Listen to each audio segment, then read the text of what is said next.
Bonsoir et bienvenue au club des explorateurs de l'imaginaire ludique. Ça faisait longtemps qu'on n'avait pas parlé dans Un des Six d'un jeu en rapport avec Cthulhu et autres grands anciens issus de l'univers littéraire de Howard Phillips Lovecraft. En attendant la 7e édition de l'Appel de Cthulhu en cours de préparation chez Sans Détour, l'éditeur nous propose une autre manière d'aborder le mythe avec la traduction française d'Achtung Cthulhu qui permet de se mesurer aux horreurs poulpiques en pleine Seconde Guerre mondiale. Entre 1939 et 1945, le monde entier est pris dans les flammes de la Seconde Guerre mondiale. Un axe malfaisant a été formé entre le Troisième Reich allemand, l'Italie fasciste et l'Empire du Japon. Avec l'annexion de l'Autriche en 1938 et l'invasion de la Pologne l'année suivante, l'Europe est mise à feu et à sang. La Belgique, le Danemark, la France, la Norvège, la Grèce, la Tchécoslovaquie, les Pays-Bas, tous plient devant la puissance militaire et industrielle de l'Axe. L'Angleterre devient le dernier rempart contre l'invasion nazie. Après l'entrée en guerre des États-Unis suite au bombardement de Pearl Harbor par les Japonais, l'archipel britannique devient la tête de pont de la contre-attaque. Mais dans l'ombre de ce conflit planétaire, une autre guerre se livre, une guerre secrète. Car d'anciens cultes dédiés à des dieux oubliés tentent de profiter du chaos pour préparer le retour de leurs maîtres indicibles. On chuchote que Hitler lui-même s'adonnerait à la sorcellerie, voire qu'il serait le pion de ces forces obscures. La section D est une division des services secrets britanniques constituée au moment de l'Anschluss pour mener des actions paramilitaires et politiques clandestines. À l'été 1939, lors d'une mission menée conjointement avec le groupe de résistance tchèque connu sous le nom des Trois Rois, la section D découvre dans les tréfonds du château de Karlstein les travaux d'un savant fou nazi et se trouve confrontée pour la première fois aux horreurs du mythe de Cthulhu.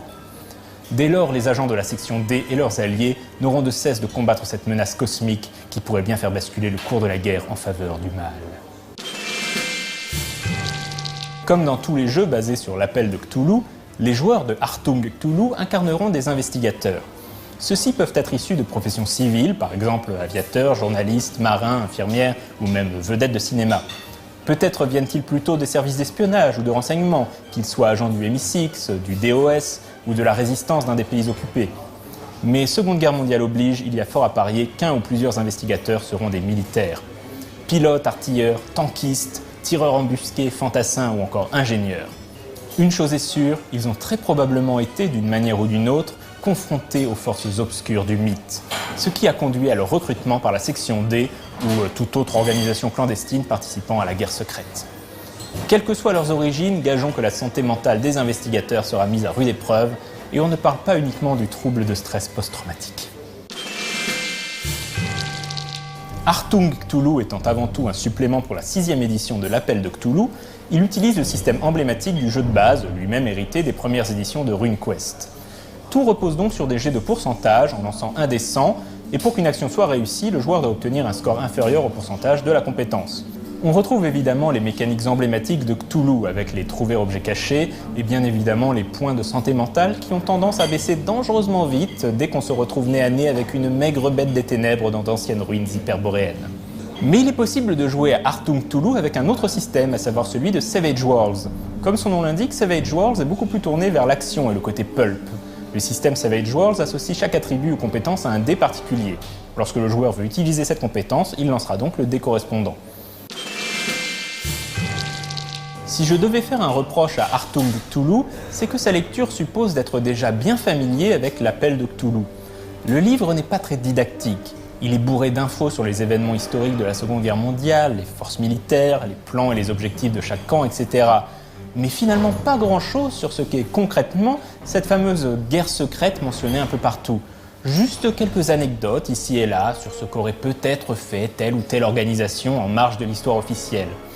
Les deux livres de base virent assez vite à la liste de matériel et de compétences propres à la période. Et des fois on se dit « D'accord, c'est la Seconde Guerre mondiale, mais Cthulhu dans tout ça ?» D'un côté, ça laisse beaucoup de liberté au MJ pour faire sa sauce, mais ça rend aussi le jeu moins accessible, à moins d'être déjà un mordu de Cthulhu.